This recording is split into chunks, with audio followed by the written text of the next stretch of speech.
Hey everybody, Ms. Teacher, we're taking a look at question number 9. An art teacher has a total of 7/8 pound of clay. The teacher puts 1/16 pounds of clay at each workstation.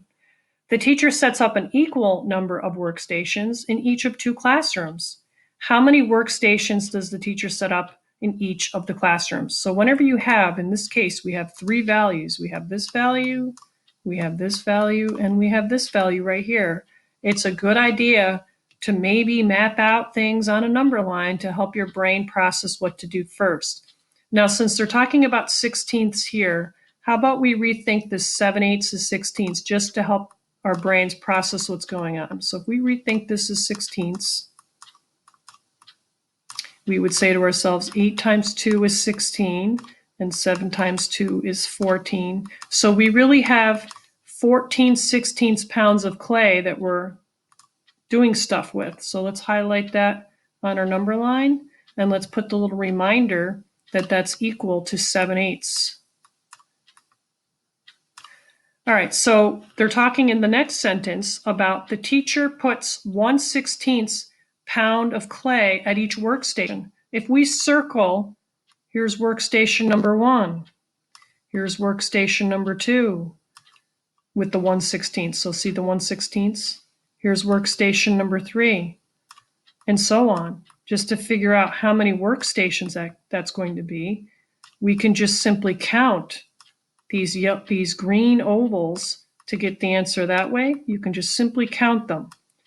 Now, what the hope would be is that you would realize that we're taking this red amount of 7/8 and we're breaking it up equally into groups of 1/16. So this is really the same thing. This model is showing 7/8 broken up into equal groups of 1/16, which is the same thing.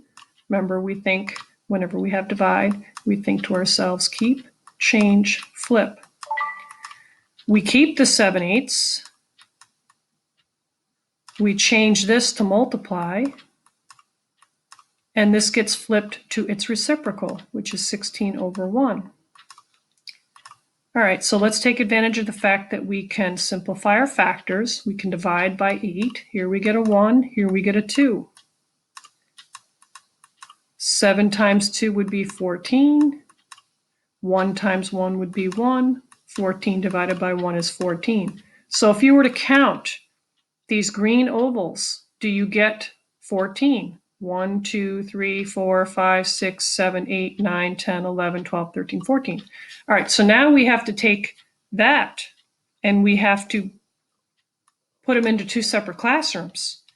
So if we model it on the number line, we might model it like this. Here's classroom number 1. I'll put classroom 1, and here's classroom number 2.